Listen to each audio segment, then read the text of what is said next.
Good morning students. पिछले classes में हम लोग पढ़ चुके थे, क्या देखे थे कि हम लोगों को क्या क्या पढ़ना है, कौन कौन सा चैप्टर पढ़ना है, कौन एक्सरसाइज हमारा डिलीटेड है और कौन सा पढ़ना है, कितने समय में हमको कंप्लीट करना है। मतलब ओवरऑल देखा जाए सिलेबस और ड्यूरेशंस हम लोग लास्ट क्लासेस में देख चुके हैं। जैसा कि आपको बताया जा चुका है कि 90 डेज के ही क्लासेस में आपका टोटल कंप्लीट करवाया जाएगा। तो उसी को आगे बढ़ते हुए जो क्लास 12th का जो पहला चैप्टर है रिलेशन एंड फंक्शंस, समझ में आ रहा ना। तो देखिए हम लोगों का टारगेट यही है कि बेसिक को अच्छे से समझना है ना। बेसिक का टोटल हम यहाँ पे क्या क्या यूज होगा लिख दिए हैं, सिर्फ यहीं पे नहीं, आगे जब बढ़ते हैं क्या क्या हम लोगों को पढ़ना है। रिलेशन यदि पढ़ रहे हैं तो रिलेशन में क्या क्या पढ़ना है टोटल डिटेल में लिखा हुआ है। इतना पॉइंट पढ़ते हैं तो हम लोग का रिलेशन कंप्लीट हो जाता है। तो एक एक करके हम लोग उसको देखेंगे, ठीक है। सारा पॉइंट को समझ जाएंगे, क्वेश्चन कैसे बनाना इसको समझ जाएंगे, देन आफ्टर हम लोग एक्सरसाइज पे बढ़ेंगे, ठीक है। तो रिलेशन फंक्शन को पढ़ने से पहले आप लोग थोड़ा बहुत सेट को अच्छे तरीके से जानते होंगे, है ना। क्योंकि ये जो सेट है वो नीचे क्लासेस से है ना, सेट को कैसे रिप्रेजेंट किया जाता है, roster form, set builder, descriptions है ना, नंबर वाला फॉर्म, ये सब आप लोग जानते ही है। सेट सबसेट ये क्लास 11th का चीज़ है। अभी 12th में जो जो पॉइंट आपको पढ़ना है, जो जो पॉइंट आएगा हम उसी के बारे में हम बात करेंगे, समझ में आ रहा ना। तो यहाँ पे एक पहला पॉइंट आता है जिसका नाम है ऑर्डर पेयर। क्या है? Order pair. इसको थोड़ा सा समझते हैं कि ये ऑर्डर पेयर होता क्या है, ठीक है। तो मान लिया जाए कोई दो नॉन एम्प्टी सेट लेंगे, समझ में आ रहा ना, या फिर कोई एक सेट लेंगे और उसका हम लोग क्या करते हैं क्रॉस प्रोडक्ट, या फिर उसको उसके एलिमेंट को, मतलब ए का रिलेशन बी के साथ, बी का रिलेशन मान के चला जाए। ऑर्डर पेयर में सिंपल सा बात आप यही समझिए कि कोई हमारे पास रिलेशन है जो इस फॉर्म में लिखा हुआ ए कॉमा बी, समझ में आ रहा ना, ए कॉमा बी, या फिर इसको हम हटा देते हैं, ऐसे हम लिखते हैं, या फिर ए और बी के फॉर्म में, इतना ही समझिए, ज़्यादा समझने का जरूरत नहीं है, इसको मिटा देते हैं, समझ में आ रहा ना। ऑर्डर पेयर, ऑर्डर पेयर में आप देखिएगा कि ए और बी के फॉर्म में इसको टू टपल बोला जाता है। क्या बोला जाता है? टू टपल भी बोला जाता है। तो ऑर्डर पेयर जैसे एक्स वाई या फिर ए बी, समझ में आ रहा ना, एक्स वाई, समझ में नंबर में लेते हैं तो 1 2, ऐसा जरूरी नहीं है हम 1 कॉमा ए। तो इस तरीके से जो लिखा जाता है, समझ में आ रहा ना, तो यही हमारा क्या होता है ऑर्डर पेयर होता है। उम्मीद करते हैं कि एकदम इंपॉर्टेंट पॉइंट बताएंगे, वही चीज बताएंगे जो आपको समझना है, समझ में आ रहा ना। तो ये ऑर्डर पेयर है, इस फॉर्म में लिखा जाता है सेट को, क्लियर है। तो इसको क्या बोला जाता है? Order pair. अब उसके बाद आता है कार्टेशियन प्रोडक्ट। क्या आता है इसको थोड़ा सा समझते हैं। तो कार्टेशियन प्रोडक्ट में मान लिया जाए हमारे पास ए कोई सेट है, समझ में आ रहा ना, जैसे 1 2 और 3, और बी भी हमारे पास कोई सेट है जो है ए कॉमा बी कॉमा सी। तो इसका जो कार्टेशियन प्रोडक्ट होगा, समझ में आ रहा ना, यहीं से हम लेते हैं, इसका जो कार्टेशियन प्रोडक्ट होगा वो ए क्रॉस बी है ना। तो जब कोई दो सेट को हम लोग क्रॉस फॉर्म में लिखते हैं तो उसी को क्या बोला जाता है? Cartesian product. क्या बोला जाता है? Cartesian product. अब हम लोग इसको कैसे लिखेंगे? तो 1 का रिलेशन एक बार ए के साथ, फिर 1 का बी के साथ, फिर 1 का सी के साथ, कुछ बैठ गया है, ठीक है, 1 का सी के साथ, ठीक है, फिर 2 का ए के साथ, 2 का बी के साथ, फिर 2 का सी के साथ, फिर उसी तरीके से 3 का ए के साथ, 3 का बी के साथ, है ना, और 3 का सी के साथ। ये हमारे पास क्या होता है? Cartesian product. क्लियर है? उम्मीद करते हैं कि ऑर्डर पेयर समझ में आ गया, कार्टेशियन प्रोडक्ट समझ में आ गया। अब हम लोग आते हैं थोड़ा सा आपका रिलेशन पे। क्या है? रिलेशन, समझ में आ रहा ना। तो रिलेशन क्या होता है? कोई नॉन एम्प्टी सेट होता है, समझ में आ रहा है, सॉरी, ये नॉन एम्प्टी, मतलब नॉन एम्प्टी सेट से ही हमारे पास कोई एक सेट है ए, या फिर हमारे पास रिलेशन में देखा जाए तो ए क्रॉस बी, कार्टेशियन प्रोडक्ट निकला। तो इसका जो सबसेट होगा, समझ में आ रहा ना, इसका जो सबसेट होगा वही हमारे पास क्या कहलाएगा, रिलेशन कहलाएगा। क्या कहलाएगा, रिलेशन। अब वो सबसेट को कोई एक स्पेसिफिक तरीके से रिलेट करेगा, समझ में आ रहा ना, वो इसका डेफिनेशंस है, वो हम आपको नेक्स्ट पार्ट में बताएंगे, ठीक है। या फिर चलिए यहीं पे समझते हैं, डोमेन इसके बाद वाले में हम समझते हैं। चलिए हम यहाँ पे समझ ही लेते हैं। यहाँ पे हम लिखते हैं रिलेशन, है ना। तो रिलेशन के लिए आपको ये चीज होना जरूरी है, क्या समझना जरूरी है रिलेशन के लिए, ध्यान दीजिए कि हमारे पास मान लिया जाए कोई एक सेट है, समझ में आ रहा ना, क्या है, कोई एक सेट है। मान लिया जाए एक सेट हमारे पास है जो है 1 2 और 3, समझ में आ रहा ना। एक सेट हमारे पास B है, समझ में, क्या है, B, जो हमारे पास है मान के चला जाए 4 और 5, ठीक है। तो सबसे पहली बात है, रिलेशन लिखने के लिए हम लोगों को करना पड़ेगा कार्टेशियन प्रोडक्ट। क्या करना पड़ेगा, कार्टेशियन प्रोडक्ट स्टूडेंट्स। तो हम लोग करते हैं Cartesian product, that means A cross B। तो A क्रॉस B करेंगे तो क्या क्या हो जाएगा, दिस इज 1 को 4 के साथ एक बार लिखा जाएगा, फिर 1 5 के साथ लिखा जाएगा, फिर 2 जो है वो 4 के साथ लिखा जाएगा, 2 5 के साथ लिखा जाएगा, फिर हम लोग लिखेंगे 3 जो है वो 4 के साथ लिखा जाएगा, और 3 जो है वो 5 के साथ भी लिखा जाएगा स्टूडेंट्स। क्लियर है। तो ये हमारे पास A क्रॉस B है ना। अब हम बात करेंगे रिलेशंस का, तो इसी का वो सबसेट होगा, वो किसी स्पेसिफिक तरीके से मतलब A का रिलेशन B के साथ होगा। चलिए हम एक रिलेशन निकालते हैं, समझ में आ रहा ना, एक रिलेशन हम निकालते हैं। क्या निकालते हैं, इसको A B बोल दो या फिर, है ना, एक रिलेशन है, क्या है, A plus B is equal to, यहाँ पे जो रिलेशन हमारे पास होगा R, हमारे पास जो रिलेशन होगा वो A plus B is equal to 6, ठीक है। इसी टाइप का हमारे पास रिलेशन होगा। अब बताओ कौन कौन सा नंबर को ऐड करेंगे जो 6 होगा। तो हमारे पास रिलेशन में देखा जाए तो कौन कौन सा नंबर होगा जी, दिस इज 1 और 5 होगा, 2, 4 होगा, और कोई है क्या, नहीं है, समझ में आ रहा ना। तो रिलेशन जो होता है वो कार्टेशियन प्रोडक्ट का ही क्या होता है, सबसेट होता है। क्या उम्मीद करते हैं कि समझ में आ गया होगा स्टूडेंट्स। अब यहाँ पे आता है डोमेन और रेंज, समझ में आ रहा ना, क्या है डोमेन और रेंज, उसको भी हम लोग यहीं पे समझने का कोशिश करते हैं, समझ में आ रहा ना, डोमेन और रेंज। तो सबसे पहले उसको हम लोग एक ग्राफ के, ये क्या बोलते हैं, वेन डायग्राम से समझ लेते हैं डोमेन और रेंज को। सेट A का जितना भी एलिमेंट है उसको हम लोग लिखते हैं, है ना। सेट A का एलिमेंट हमारे पास क्या है, दिस इज 1 2 3। सेट B का जो एलिमेंट है वो हमारे पास क्या है जी, सेट B का एलिमेंट 4 और 5, समझ में आ रहा ना, 4, 5। इनपुट मतलब सेट A का जितना भी एलिमेंट होगा वो हमारे पास क्या कहलाएगा, डोमेन, और इसका रिलेशन इसके साथ होगा तो वो क्या कहलाएगा, रेंज। जैसे देखा जाए 1 का रिलेशन 5 के साथ है, हाँ है। 2 का रिलेशन किसके साथ है, 2 का रिलेशन 4 के साथ है, और अभी हम पूरा बनाए नहीं, ये 3 का भी रिलेशन मान के चला जाए, 3 का चलिए एक दूसरा टाइप का लेकर के बनाते हैं।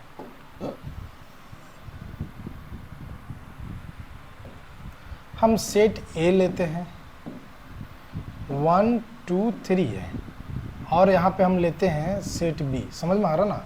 सेट B में हम लेते हैं, मान के चला जाए A B और C, समझ में आ रहा ना।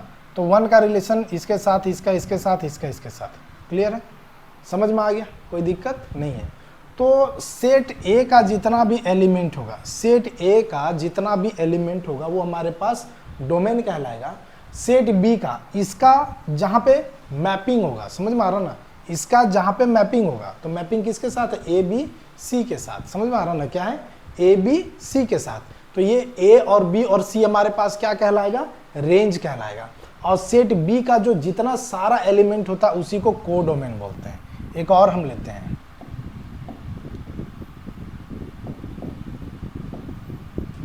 A B 1 2 3 और इसको A B C, समझ में आ रहा ना। तो अब देखो हम ऐसा कर दिए, तो यहाँ पे डोमेन जो हो जाएगा, डोमेन 1 2 3 हमारे पास डोमेन होगा, रेंज हमारे पास ए और बी होगा, और को डोमेन ए और बी और सी होगा। उम्मीद करते हैं कि आपको ये जो पॉइंट हम बताएं ये क्लियर हो गया होगा। ऑर्डर पेयर क्या होता है, कार्टेशियन प्रोडक्ट क्या होता है, रिलेशंस क्या होता है, और डोमेन रेंज क्या होता है, ये क्लियर हो गया होगा। तब हम आगे बढ़ते हैं, है ना। अब हम यहाँ पे आते हैं, जो मतलब हमने क्या बोला कि जो जो पॉइंट है उसको हम लोग क्या करेंगे, एकदम डिटेल वे में पढ़ेंगे, है ना, एक्सप्लेन वे में पढ़ेंगे, तभी हम लोग एक्सरसाइज पे पहुंचेंगे, है ना, जिससे क्या है कि आप खुद से कर सकते हैं। तो यहाँ पे आता है empty relation, universal relation, identity relation, reflexive, symmetric, transitive और इक्विवेलेंस। इसमें से देखा जाए तो सबसे ज़्यादा जो काम आने वाला है यही आने वाला है। ये empty relation, universal relation, identity, इसका बहुत ज़्यादा यूज है नहीं, लेकिन हम लोगों को समझ लेना है कि एम्प्टी रिलेशन बोलते किसको हैं, समझ में आ रहा ना। तो एक एक करके हम लोग सारे टॉपिक पे बढ़ते हैं, है ना। सबसे पहला यदि देखा जाए तो एम्प्टी रिलेशंस है। क्या है एम्प्टी रिलेशंस? पहला यदि देखा जाए तो हमारे पास क्या है,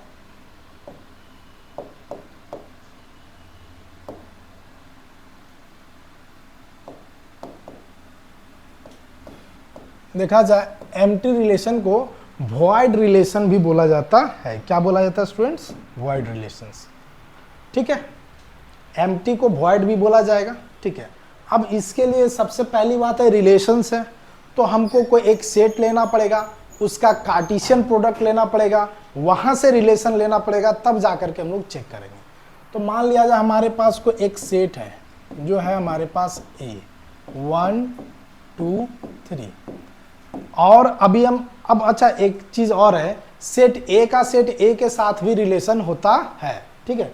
मान लिया सेट ए का सेट ए के साथ ही हम रिलेशन लेते हैं तो कैसा होगा, है ना। तो यदि इसका हम लोग क्रॉस प्रोडक्ट निकालते हैं ए क्रॉस ए, ठीक है ना, तो पूरा वही चीज करना पड़ेगा 1 2 3, और यहाँ पे भी आपको क्या करना पड़ेगा 1 2 3, समझ में आ रहा ना।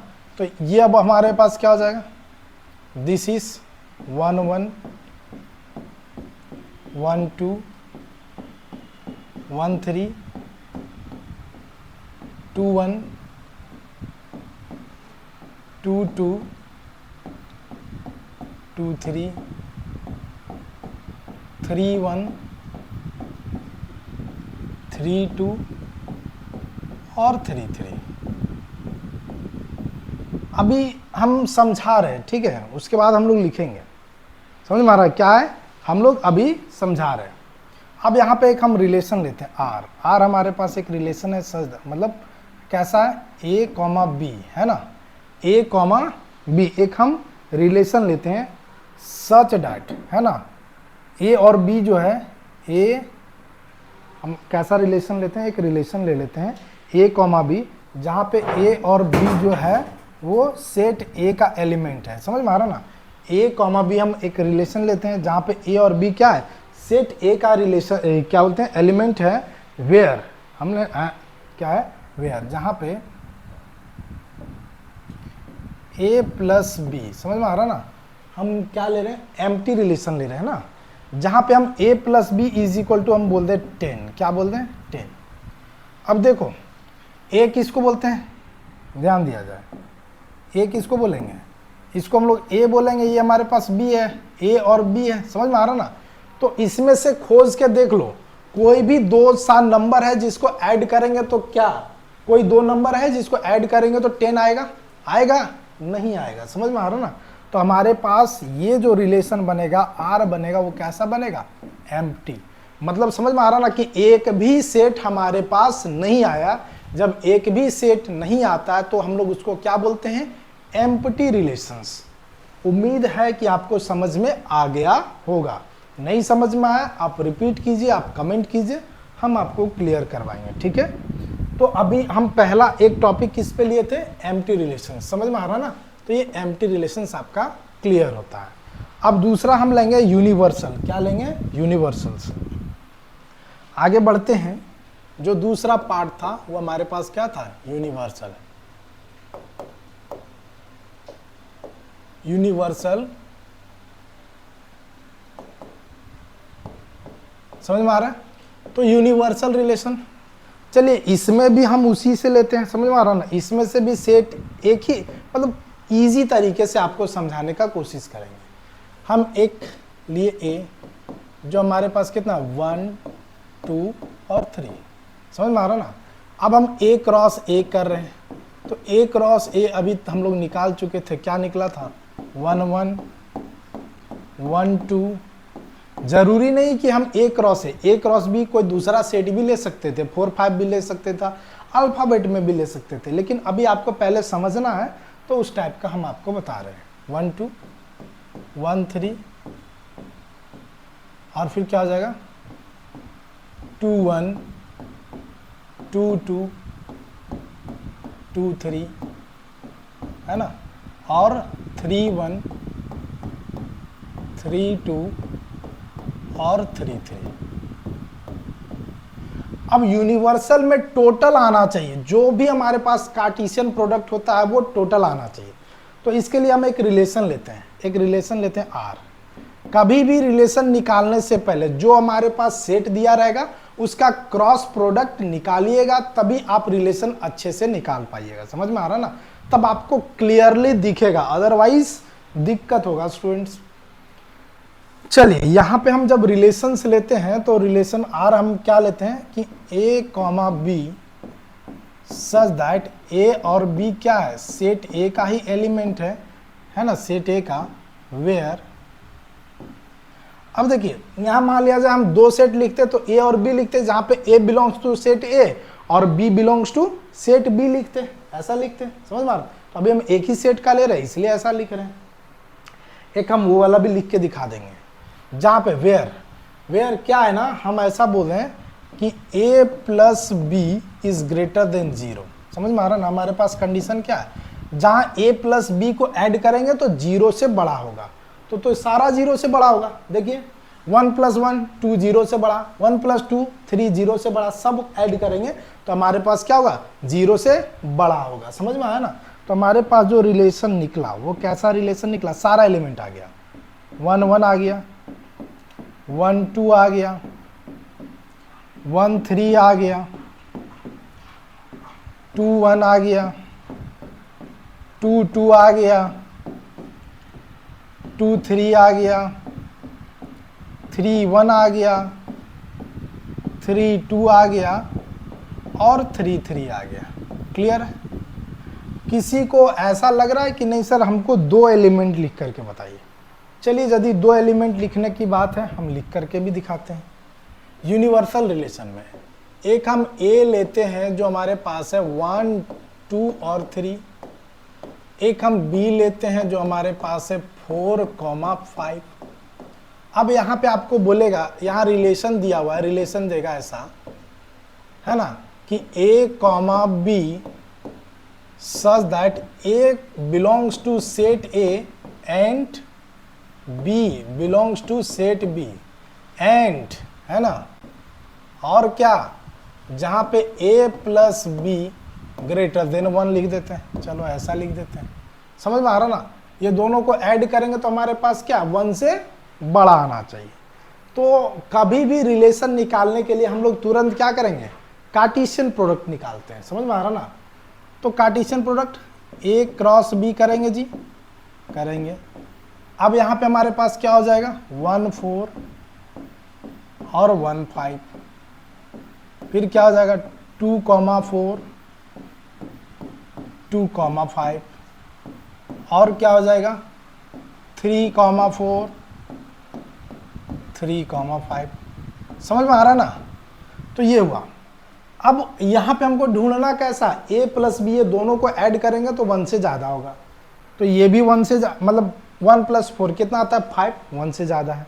1 + 5 कितना आता है 6, जो 1 से ज़्यादा है। तो इसमें से जो हमारे पास रिलेशन निकलेगा वो भी पूरा यही निकलेगा, 1 4 1 5 2 4, है ना, 2 5 3 4 और 3,5। क्लियर है स्टूडेंट्स? तो ये आपका आता है यूनिवर्सल रिलेशंस। उम्मीद करते हैं कि यूनिवर्सल रिलेशन आप अच्छे तरीके से समझ गए होंगे। अब हम पीछे आते हैं तो हमको अब पढ़ना है, यूनिवर्सल भी हमारा क्लियर होता है।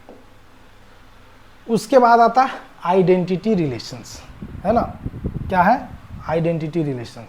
तो इस टाइप का जो रिलेशंस है ना, इस टाइप का जो रिलेशंस है इसको हम लोग लिखने का कोशिश करेंगे और कोई सेट से ही रिप्रेजेंट करेंगे। समझ में आ रहा ना? चलिए, अब जो है थर्ड, है ना, थर्ड ही होगा। हाँ,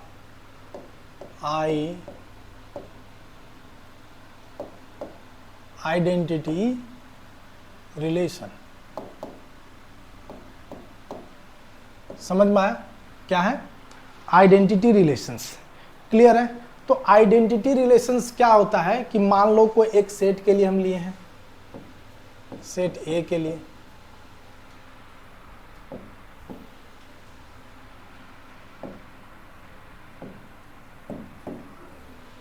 एक सेट हमारे पास दिया स्टूडेंट्स 1, 2 और 3। तो आइडेंटिटी रिलेशंस जो होता है, समझ में आ रहा ना, आइडेंटिटी रिलेशन जो होता है, या फिर कहीं पे आई ए लिखा हुआ रहता, आइडेंटिटी रिलेशन में रहेगा ए कॉमा ए। समझ में आ रहा ना? ये दोनों बिलोंग्स करेगा किससे? मतलब पहले ऐसा लिखो, ए कॉमा, कहाँ गया,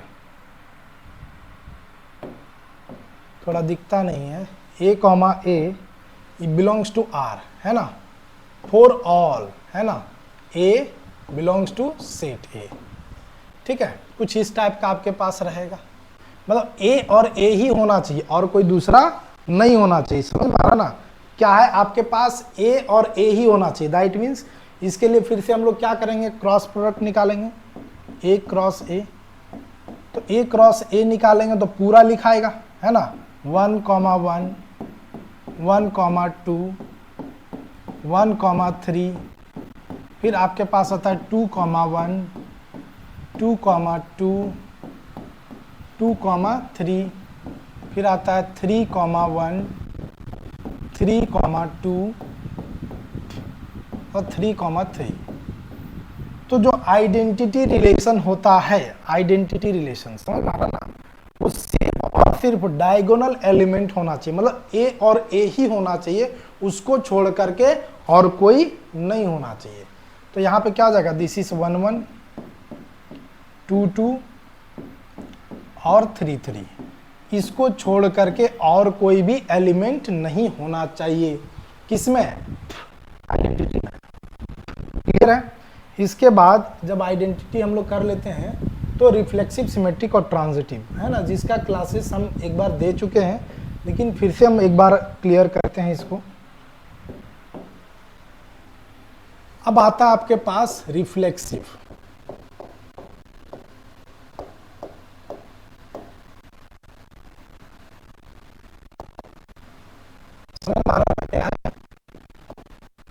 रिफ्लेक्सिव रिलेशंस, है ना, तो इसको हम लोग इसका लिख लेते हैं। क्या लिखेंगे? रिफ्लेक्सिव रिलेशन हम लोग किसको बोलेंगे? इसमें भी हमारे पास क्या आता है कि A comma B, sorry, A comma ए ही रहता है। आगे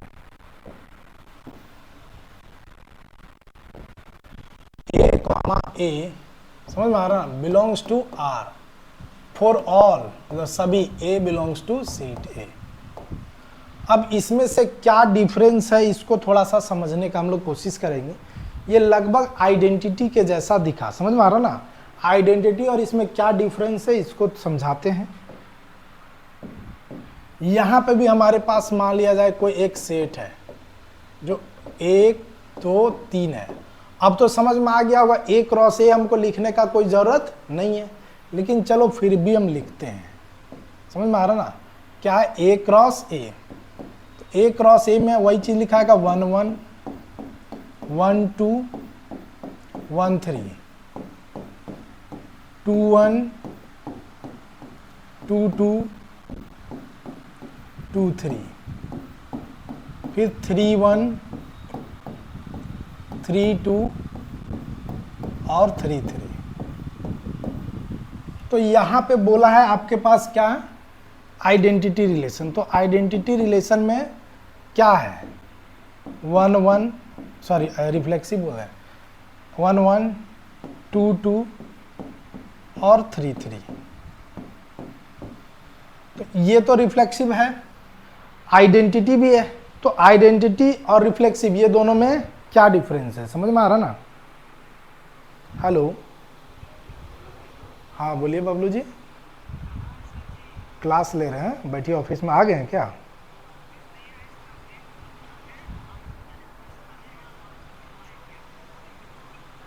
हाँ खुला रहता, अभी क्लास ले रहा है, आधे घंटे में आइए। ठीक ठीक ठीक ठीक।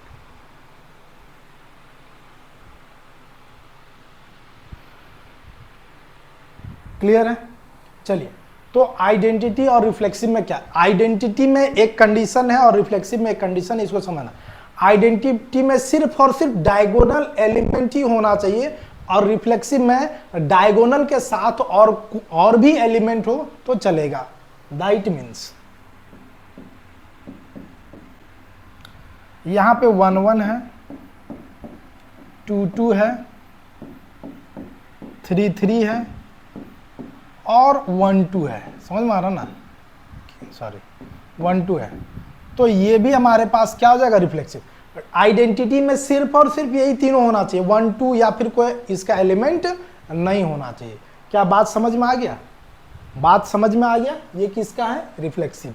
एक और एग्जांपल हम ले लेते हैं जिससे क्लियर हो जाएगा।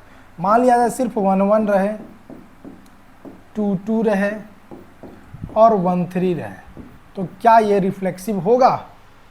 नहीं होगा। क्या है, नहीं होगा। यहाँ पे क्रॉस लगा देते हैं। क्यों नहीं होगा? हमको वो डायगोनल का एलिमेंट चाहिए ही चाहिए। समझ में आ रहा ना? तो यहाँ पे आप बता देना है कि ये रिलेशन जो है वो रिफ्लेक्सिव नहीं है। रीजन में आप क्या लिखोगे कि 1 1 2 2 तो प्रेजेंट है, लेकिन 3 3 डज नॉट बिलोंग्स टू। समझ में आ रहा ना? 3 3 नहीं है, इसलिए ये हमारे पास रिफ्लेक्सिव नहीं हुआ। उम्मीद करते हैं कि आप लोग बहुत अच्छे तरीके से समझ गए होंगे। तो अब इसमें हम आगे बढ़ते हैं। रिफ्लेक्सिव के बाद आता है आपका सिमेट्रिक।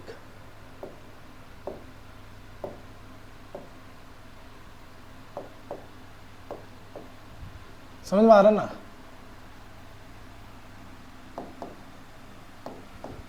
क्या है, सिमेट्रिक। तो सिमेट्रिक में if A, B belongs to R, जब A और B बिलोंग्स कर रहा है, दिस इंप्लाइज B, A भी सेट, सॉरी इसका भी होना चाहिए, for all A, B belongs to set A। जब A और B का रिलेशन है तो B का मतलब A B से रिलेटेड है तो B को भी A से रिलेटेड होना चाहिए। समझ में आ रहा ना? यही हमारा क्या कहता है, सिमेट्रिक। चलिए इससे क्वेश्चंस लेते हैं। अभी सेट A के बारे में ही बोला गया, तो मतलब सेट A हमारे पास क्या हो जाएगा, 1 2 3। तो कभी भी रिलेशन निकालने के लिए हम लोग क्या करना पड़ता है, कार्टेशियन प्रोडक्ट है ना, A क्रॉस A। तो ये तो मालूम होगा आप लोग को, 1 1 1 2 1 3 2 1 2 2 2 3 3 1 3 2 और 3 3। ठीक है। अब हम कुछ रिलेशंस लिखते हैं और उसके बाद हम चेक करते हैं कि क्या ये रिफ्लेक्सिव है या नहीं। R1 मतलब 3-4 ठो रिलेशन लेते हैं। तो रिफ्लेक्सिव होने का क्या कंडीशन है, जैसे मान लिया जाए 1 1 है, कोई दिक्कत नहीं, 1 2 है तो 2 1 भी होना चाहिए। समझ में आ रहा ना? देखो ये 1 1 डिस्टर्ब नहीं करेगा, 1 1 से कोई मतलब नहीं। 1 2 है तो 2 1 भी है, तो ये हमारे पास रिफ्लेक्सिव है। समझ में आया ना? ये सॉरी रिफ्लेक्सिव हुआ, सिमेट्रिक। एक रिलेशन लेते हैं ऐसा, समझ में आ रहा ना? एक हम यहाँ पे ऐसा लेते हैं, जहाँ पे लेते हैं 1 2 2 1 हम लेते हैं 2 3 और ले लेते हैं हम 2 2। तो देखो 1 2 है, 2 1 है, 2 2 कोई डिस्टर्ब नहीं करेगा, 2 3 है, 3 2 नहीं है।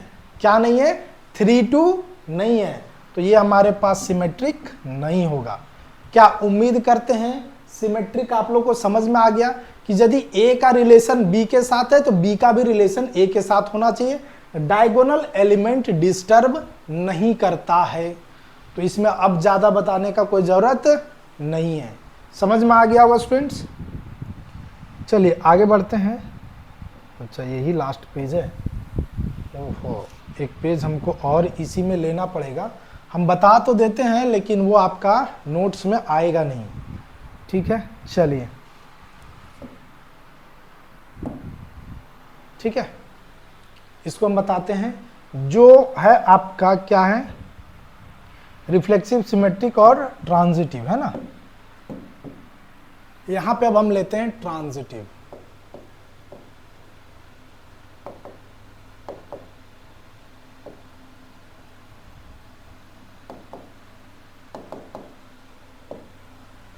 समझ में आया क्या है transitive?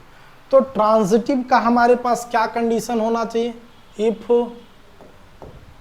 A comma B belongs to R and B comma C belongs, क्या है, बिलोंग्स टू आर, है ना। This implies A comma C को भी आर से बिलोंग करना चाहिए फॉर ऑल। समझ में आ रहा हो ना। सब हमारे पास क्या है, A B C belongs to set of A. मतलब ए का रिलेशन बी के साथ है, बी का रिलेशन सी के साथ है, तो ए का भी रिलेशन सी के साथ होना चाहिए। चलिए कुछ एग्जांपल्स लेते हैं। समझ में आ रहा ना।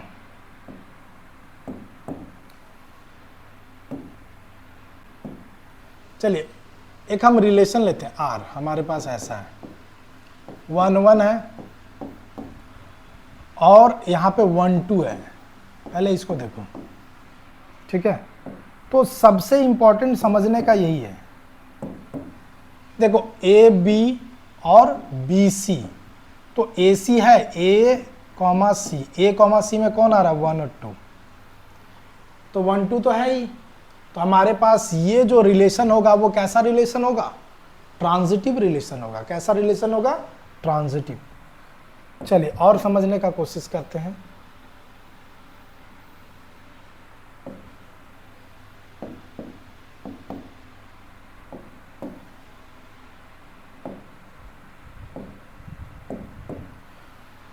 और समझने का कोशिश करते हैं। मान लिया जाए 1 2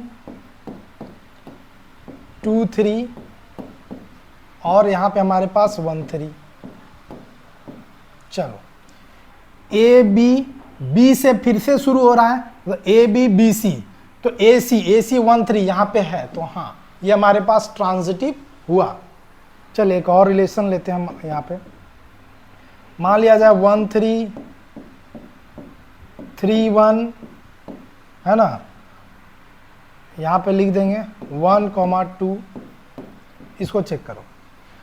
तो 1 3 3 1, तो ए सी 1 1 इसमें तो प्रेजेंट है। देखो ए बी बी सी, समझ में आ रहा ना। तो हमारे पास क्या ए सी बोले तो 1 1 तो इसमें प्रेजेंट नहीं है, तो ये हमारे पास ट्रांजिटिव नहीं होगा। समझ में आ रहा ना। ए बी बी सी, तो ए सी का भी होना जरूरी है, तभी हम लोग उसको ट्रांजिटिव बोलते हैं। क्या क्लियर है? समझ में आ गया होगा स्टूडेंट्स। तो ये था आपका बेसिक कॉन्सेप्ट, जिसके बाद अब हम लोग क्या करेंगे, इसके बाद हम लोग एक्सरसाइज पे पहुंचेंगे। यहां तक आपको बेहतर तरीके से समझ में आ गया होगा। जो नहीं समझ में आएगा हम लोग क्वेश्चंस पे बढ़ेंगे। तो मतलब रिलेशन का देखा जाए तो कॉन्सेप्ट इतना ही था। नेक्स्ट वीडियो में हम लोग एक्सरसाइज पे मिलते हैं। तब तक के लिए बने रहिए। धन्यवाद।